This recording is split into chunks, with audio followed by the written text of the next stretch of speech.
দেখুন এবার আমার তরকারিটা মাখা মাখা হয়ে গেছে, এখন আমি নামিয়ে দেবো। আমার পিসি বলছে যে এই রেসিপিটা যদি আপনারা সেম টু সেম দেখে বানান তাহলে আপনারা কিন্তু হাত চেটে খাবেন, তাই না পিসি? হ্যাঁ, একদম হাত চেটে খাবেন কিন্তু। আমার মতো আপনিও বাড়িতে বানিয়ে খেয়ে দেখুন, হাত চেটে খাবেন।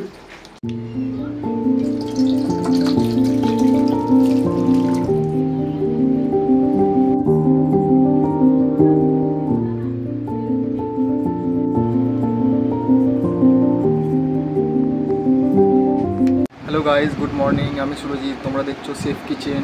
আমি এখন আছি পিসির বাড়িতে, মানে এসছি আসাম গোসাইগাঁও হাট। আর এর আগের একটা ভিডিও ছিল, সেই ভিডিওতে পিসি গেছিলো আমাদের বাড়িতে, মানে কলকাতা ভদ্রেশ্বরে। তো আমি আজকে এসছি, পিসিকে বললাম আরও একটা নতুন রেসিপি বানাও, যেটা তোমাদেরকে দেখাবো। একদম নতুন রেসিপি, তোমরা দেখতে থাকো পুরো ভিডিওটা।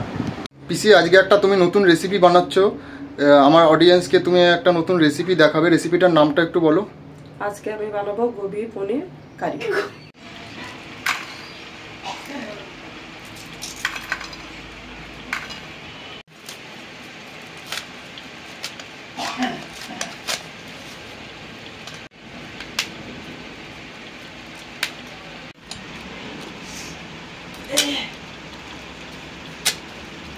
গোবি পনির কারি বানানোর জন্য আমি এখানে দেখতে পাচ্ছি আলু কাটা আছে, এখানে একটা টমেটো কুচানো আছে, এখানে ফুলকপি রাখা আছে, দুটো কাঁচা লঙ্কা ছেঁড়া আছে, এখানে আছে পনিরটাকে টুকরো টুকরো করে রাখা আছে, এখানে মটরশুঁটি রাখা আছে, আর এখানে হচ্ছে নুন আছে, জিরে গুঁড়ো, ধনে গুঁড়ো, লঙ্কা গুঁড়ো, ঘি লাগবে, এখানে রয়েছে হলুদ, আর এখানে হচ্ছে কিছু ড্রাই স্পাইসিস রয়েছে।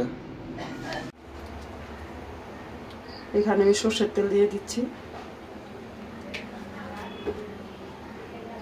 আচ্ছা, সর্ষের তেলে কি আগে কি আলু ভাজবে না ফুলকপি? হ্যাঁ, আলু ভাজবো।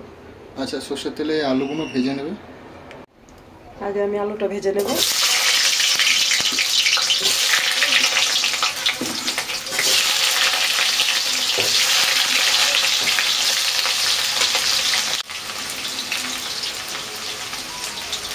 এখানে আমি দিয়ে দিচ্ছি লবণ। আলুটা তাড়াতাড়ি ভাজা হবে বলে, হ্যাঁ, তারপরে দিয়ে দিচ্ছি অল্প হলুদ গুঁড়ো,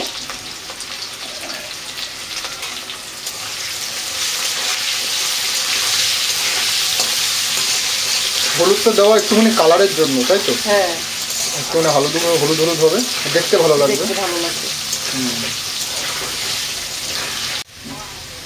আলুটা ভাজা হয়ে গেছে, এখন নামিয়ে দেব।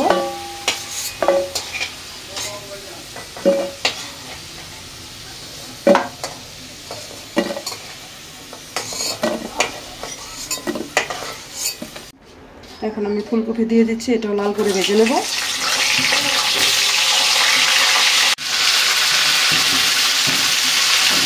দিয়ে দেবো সামান্য নুন, কালারের জন্য দিয়ে দেবো সামান্য হলুদ গুঁড়ো।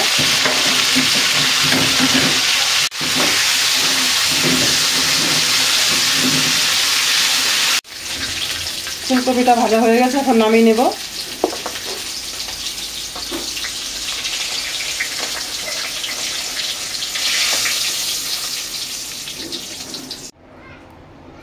এখন আমি পনিরটা ভেজে নেব।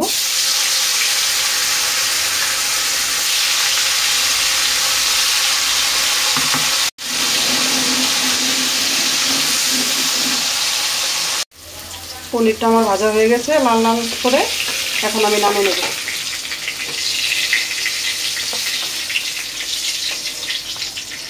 ফোড়নে এখন দিয়ে দেব জিরে, তেজপাতা, শুকনো লঙ্কা আর 3টে এলাচ।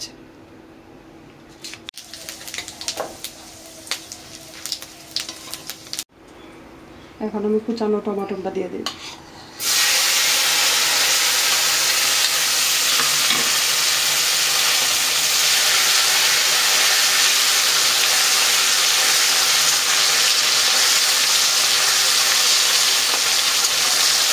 এবার দেব 1 চামচ জিরে গুঁড়ো, এবার দিয়ে দেব ধনে গুঁড়ো, এখানে দিয়ে দেব ঝাল লঙ্কার গুঁড়ো, এখানে দিয়ে দিচ্ছি স্বাদের জন্য লবণ, তারপরে দেব হলুদ গুঁড়ো,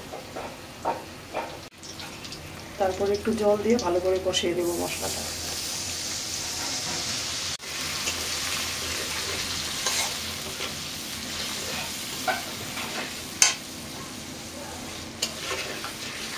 কিছুটা আদা থেতো করে নিয়েছিলাম, এটাও দিয়ে দেবো।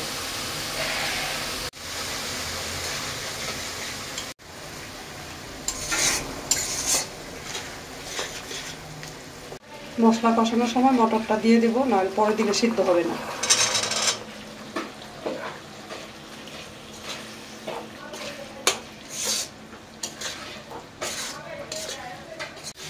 মশলা আমার কষানো হয়ে গেছে, এখন ভেজে রেখেছি আলু ফুলকপিটা দিয়ে দিব।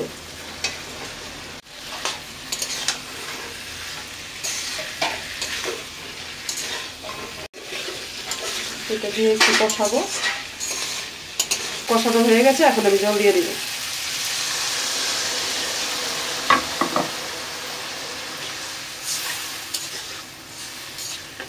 এই সময় আমি 2টো কাঁচা লঙ্কা চিড়ে রেখেছিলাম, এটা দিয়ে দিলাম, সিদ্ধ হয়ে যাবে।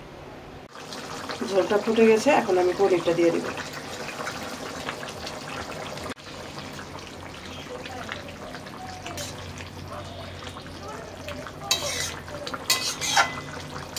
নামিয়ে দেবো। নামিয়ে দেওয়ার আগে একটু গরম মশলা দিয়ে দিলাম, একটুখানি ঘি দিয়ে দিলাম।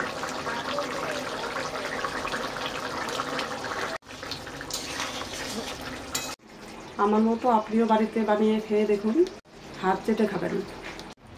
দেখুন এবার আমার তরকারিটা মাখা মাখা হয়ে গেছে, এখন আমি নামিয়ে দেবো।